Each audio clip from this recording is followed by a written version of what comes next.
Good morning. আজ হলো 9th March. আমরা আবারও যাচ্ছি আরও একটা বিয়ে বাড়িতে। কোথাও বেরোনোর আগে সবাই যেমন ঠাকুর প্রণাম করে বেরোয়, এটা যেমন একটা রিচুয়ালস, আমার বাবাই হচ্ছে তালা মেরে ছবি তোলে, এটা বাবাই রিচুয়ালস।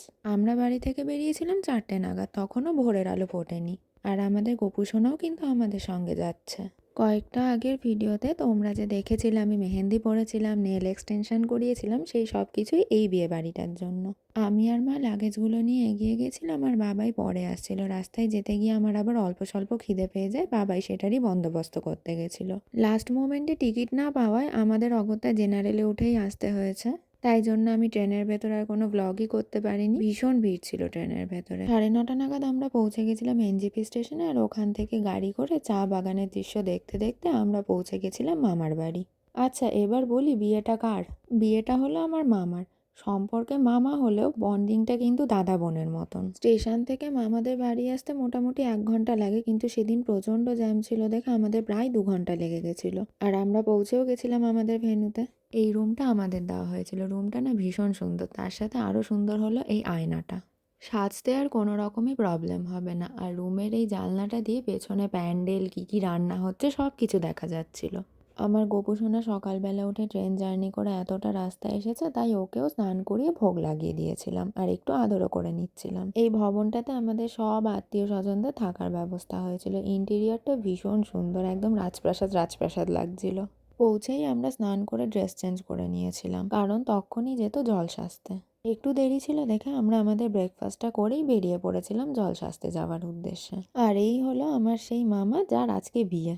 আমরা তো রেডি হয়ে মামার বাড়িতে চলে এসেছিলাম। এখান থেকেই আমরা সবাই জল সাজতে বেরোতাম। মামাদের বাড়িতে ঢুকেই আমার সেই 2018 সালের কথা মনে পড়ে যাচ্ছিল। আমরা তখন এসেছিলাম লাস্ট মামার বাড়িতে। এরপর তো আমরা বেরিয়েছিলাম জল সাজতে। আর এই যে দুজনকে দেখছো নাচছে, এরা কিন্তু ননদ বৌদি, আমার এক মামি আর মাসি।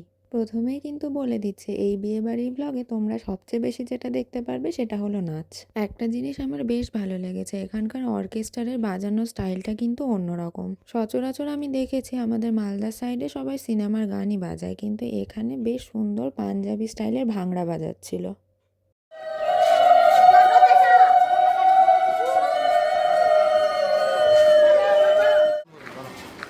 কাকিরা এবার এখানে দাঁড়াও তো তোমরা সবাই। এই যে রানী কালারের জামা পরা ছোট্ট পুচকেটাকে দেখছো, ওর নাম প্রজ্ঞা। ও হলো আমার মাসির মেয়ে। জন্মের পর কিন্তু ও আমাকে আজকে প্রথম দেখলো। এত মিষ্টি আর এত কিউট ব্যবহার, আমাকে প্রথম যে দেখেছে বোঝাই যাচ্ছে না। দিদি দিদি করে ও তো পাগল, সবসময় নাকি আমার সাথে থাকবে।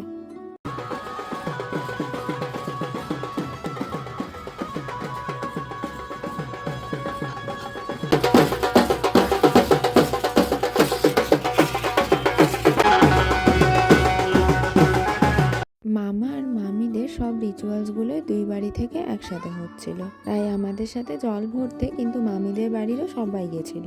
মামির বাড়ির সবাই আমাদের সাথে যাওয়ায় মজাটা কিন্তু আরও একটু বেশিই হয়েছিল।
এদিকে, তোমরা দেখো এদিকে সবাই,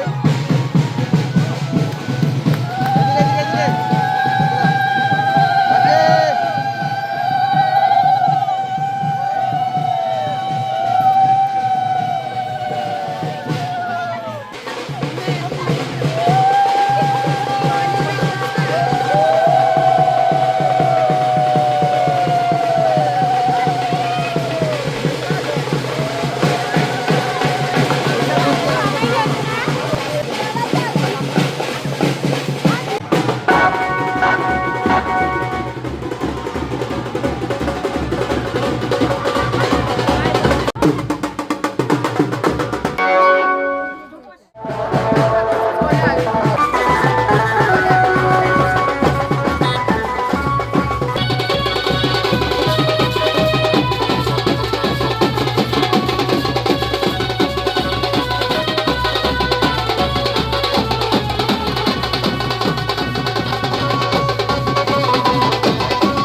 আর এই যে যাকে এখন আমি টেনে টেনে নাচ করতে নিয়ে যাচ্ছি সে হলো আমাদের সবার আদরের কুর্তি দিদা, মানে যেই মামার আজকে বিয়ে তার মা।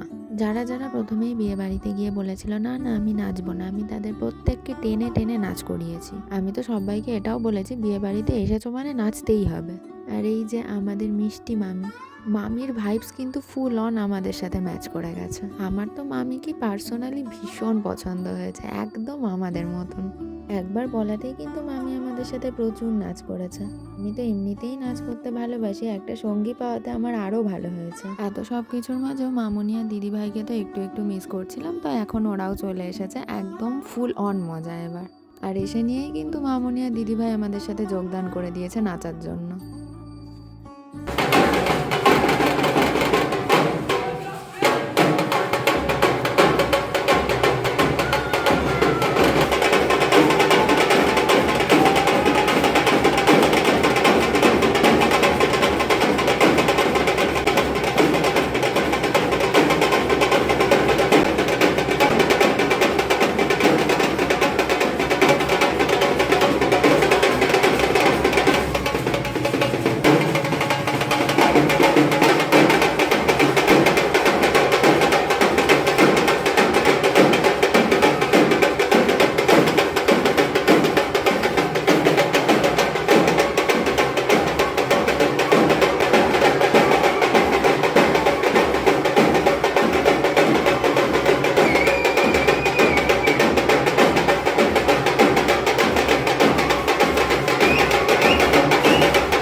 খিদেও পেয়ে গেছিলো, তাই আমরা চলে গেছিলাম খাওয়া দাওয়া করতে। আর এই যে পুচকেটা আমার তাবিজ হয়ে আমার পাশেই কিন্তু খেতে বসেছে।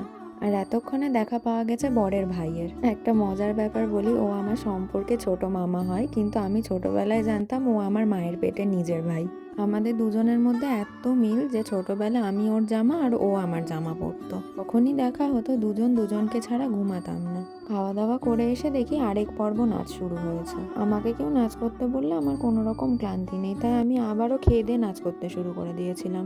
এই বিয়ে বাড়িটাতে আমার একটা জিনিস খুব ভালো লেগেছে, এখানে ছেলের বাড়ি মেয়ের বাড়ি সবাই একসাথে ছিল। আর প্রত্যেকের মধ্যে ভীষণ মিলমিশ, বাচ্চা থেকে শুরু করে বুড়ো প্রত্যেকে তালে তাল মিলিয়ে ভীষণ মজা করেছে আর প্রত্যেকেই নেচেছে। এরপরেই শুরু হয়ে গেছিল গায়ে হলুদের সব রিচুয়ালস।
হ্যাঁ হ্যাঁ,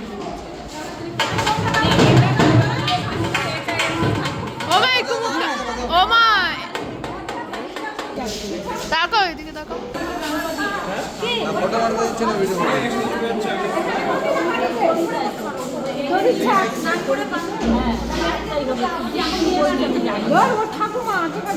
মুচি না দিয়ে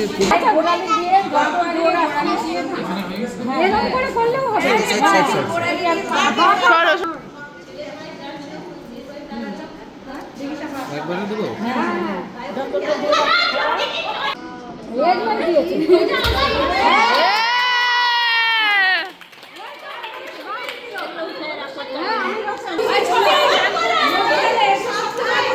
স্নান করে চলে যাই বাড়ি।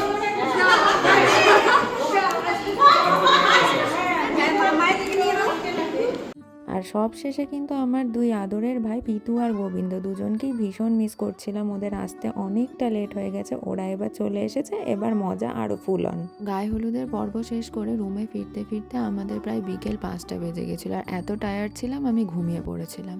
ঘুম থেকে উঠে দেখি 8টা বাজে, আর 7টায় বিয়েতে বসার কথা ছিল, মানে গোধূলি লগ্নে। এখানে তো আমার মামা মানে বরমশাই বরের গাড়িতে করে চলে এসেছে। আর বরযাত্রী এসেছে মাত্র কয়েকজন, আমার মা, মামনি, মামি আর ঝুম্পা মাসি, এক দিদা আর সঙ্গে ঝুম্পা মাসির মেয়ে মানে পুচকেটা। কারণ আমরা বাকিরা রেডি হচ্ছিলাম, আমাদের অনেকটা লেট হয়ে গেছিলো, তাই আমরা আর বরযাত্রীর সাথে আসিনি, পর থেকে এসেছিলাম। ভিডিওগুলো কিন্তু বাবাই করে দিয়েছে। বাবাই বললো তোর রেডি হতে লেট হবে, তাহলে এক কাজ কর, তোর ফোনটা আমাকে দে, আমি সব ভিডিওগুলো করে রাখি। যেখানে বিয়ে হচ্ছিল সেই ভেন্যু আর যেই ভবনে আমাদের সবাইকে থাকতে দিয়েছিল সেটা রাস্তার এপার আর ওপার, তাই যাওয়া আসাতে কোনো প্রবলেমই হচ্ছিল না। মাঝে মাঝে আমরা উঁকি মেরে দেখছিলাম কত দূর কি এগোলো।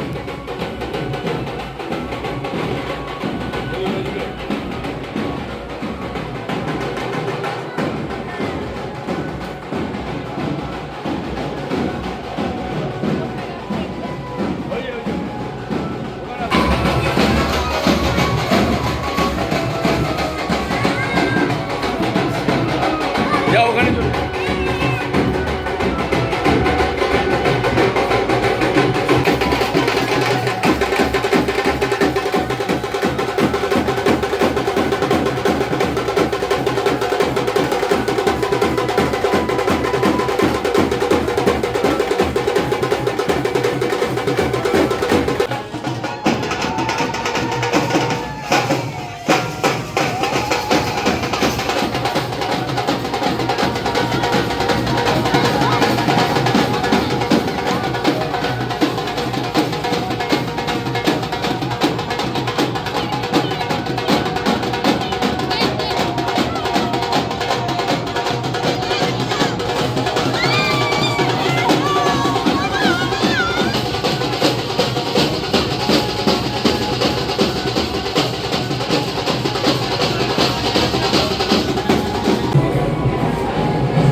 তোরা সবাই দাঁড়া বইয়ের সাথে দাঁড়া।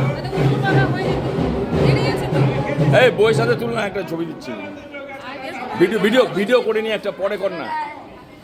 মামি যা দিদি ভাই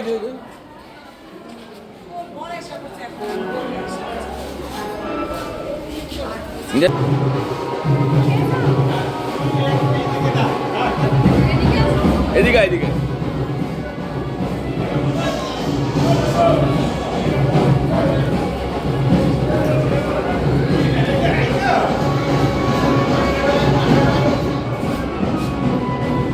আমি তো এখনো পর্যন্ত আসতে পারিনি, তবে এখানে মনে হয় একটা নিয়ম ছিল যে বরমশাইকে কোলে করে কনের বাড়ির লোকেরা নিয়ে এসে ছাদনা তলায় বসাবে। আমি যখন ভিডিওগুলো এডিট করছি আমার নিজেরও দেখতে বেশ মজা লাগছে, যেই জায়গাগুলোতে আমি ভিডিও করতে পারিনি সেই জায়গাগুলোতে বাবাই সুন্দর করে ভিডিও করে রেখেছে। রাত্রি 9:30টার সময় এতক্ষণ আমি রেডি হয়েছি, এবার আমি আর ভাই মিলে যাচ্ছি ভেন্যুতে। আর আমি এসে এখানে ঘুরে ঘুরে সবার সাজের ভিডিও করে রাখছিলাম আমার দিদনকে দেখাবো বলে। আমার দিদন তো দিল্লিতে থাকে, আসতে পারেনি, তাই যখন আসবে তখন এই ভিডিওটা দিদনকে দেখাবো বলে করে রাখছিলাম। এই যে এই দিদার পরিচয় তো আগেই দিলাম। এই দিদা হলো আমাদের দিদনদের সবচেয়ে ছোট্ট বোন, তাই জন্য আমরা সবাই এই দিদাকে কুট্টি দিদা বলে ডাকি। গোধূলি লগ্নে বিয়ে থাকলেও এসে দেখি একটু লেট করে বিয়েতে বসেছে, তাই জন্য আমি সব কটা রিচুয়ালসই দেখতে পেয়েছিলাম। এরাও হলো আমার সম্পর্কে এক মামা মামি।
বিয়ে দেখতে দেখতে মাঝে আমি আর ভাই দুজন মিলে চলে গেছিলাম একটু স্টার্টার খেতে।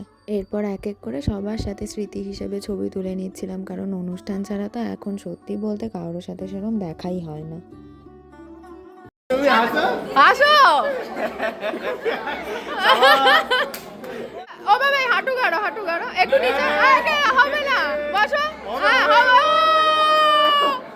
মা আর বাবাই দুজনেই তো আমাকে একটাই কথা বলে, সারা জীবনে আমরা যা করিনি তোর চক্করে পড়ে সেই সব কিছু করতে হচ্ছে। এখনকার মানুষের মাইন্ড যতটা ওপেন আপ আগে তো ছিল না, তাই হয়তো চেয়েও তারা করতে পারেনি, কিন্তু এখন যখন সবাই এই জিনিসগুলো করে, আমাদের মেয়েদের জোর করাতেই হয়তো করে, কিন্তু জিনিসগুলো বেশ ভালোই লাগে। আর এখানে ভাই যে কতবার করে চেষ্টা করলো কুটি দিদাকে দিয়ে ছবি তোলার, শেষে বৃথা চেষ্টা, একবারও ছবি তুললোই না। দিদা খালি এদিক আর ওদিকই তাকিয়ে গেল। ছবি তোলা শেষ করে যেই ঘুরেছি দেখছি বিয়েও শেষ হয়ে গেছে। এবার আমি তো আর বুঝতে পারিনি কি হলো ব্যাপারটা। আমি আবার জিজ্ঞেস করছি কি ব্যাপার, এত তাড়াতাড়ি বিয়ে কেমন করে শেষ হয়ে গেল? তারপরে সবাই বলছে কালকে হবে বাসি বিয়ে, তখনই হবে সিঁদুরদান। এরপর তো সবাই মিলে একে একে লাইন দিয়ে দাঁড়ালো মামা আর মামির সাথে ছবি তোলার জন্য। তো লাইনের ফার্স্টেই আমি দাঁড়িয়ে গেছিলাম, কারণ ক্যামেরাম্যান সবার আমিই ছিলাম। সমস্ত বিয়ের পর্ব শেষ হয়ে যায়, এবার আমাদের সবার আদরে টুটুনের দেখা পাওয়া গেছে। না, ছি, ছি, ছি।